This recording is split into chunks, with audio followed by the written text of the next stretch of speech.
I am Sue Chapman. I'm always the optimist. I will not give up. I will not be defined. Oh, and she has Parkinson's. No, ma'am, never.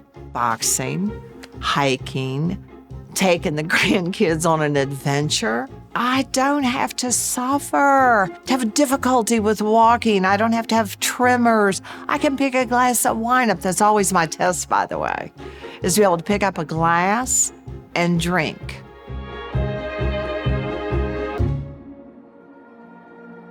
When I first noticed it, I was actually working the legislature and I wasn't able to exercise as much. Maybe I didn't need to do more weights, less weights, walk more, bike more.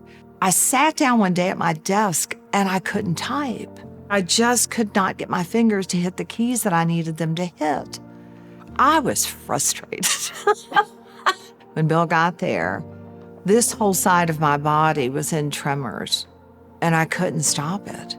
Most patients that have Parkinson's will tell you the same thing I'm about to tell you.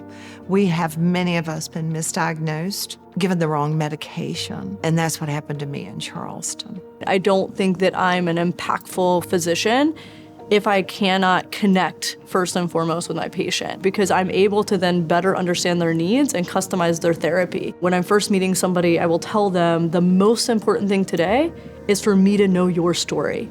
Because if I have that whole picture, we're gonna better treat the disease. It's not good enough to treat a symptom. If I only focus on the symptom, I'm missing the greater picture. Oh my goodness, the first time I met Dr. Murray, she was very upbeat, she's very positive. She was probably the most attentive and listening to everything about me. When she got me on the right meds, I just felt like things were coming back again. But I had a lot of off times. So the medication, carbidopa, levodopa, you will have off times. I was on a pretty high dose and taking it pretty regularly.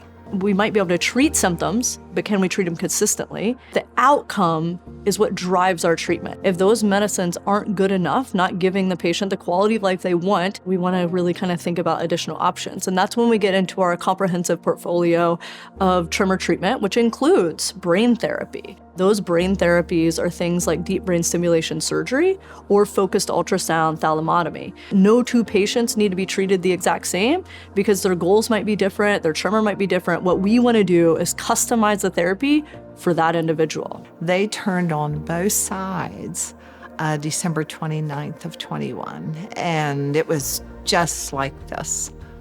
I'll never forget holding my hands out and just saying to them, look, I'm normal again.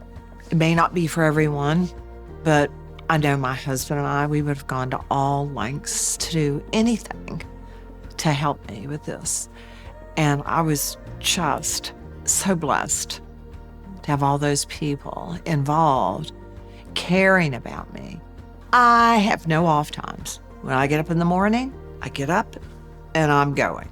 I can just be me again. I feel so me again. In all of medicine, you couldn't have a bigger instantaneous win than instantly modulating somebody's brain and giving them an instantaneous quality of life improvement. As soon as we flip that battery on, kind of if we're in the right zone, kind of the right area of the brain, the right kind of therapy, it will stop the tremor or significantly reduce it. Patients have trusted us to go through this journey. Brain therapy is a lot to think about, right? It's overwhelming. It's kind of unbelievable, quite frankly, for many people, kind of not as familiar with it as I am. And it's one of those things that I hope in time we get more and more comfortable with it, because I think its ability to really change people's lives and change people's quality of life, the sky's the limit. See if you qualify, at least go that far. And if you don't, guess what? That team at WVU R&I, they're going to have a lot of other options for you. No looking back for Sue Chapman.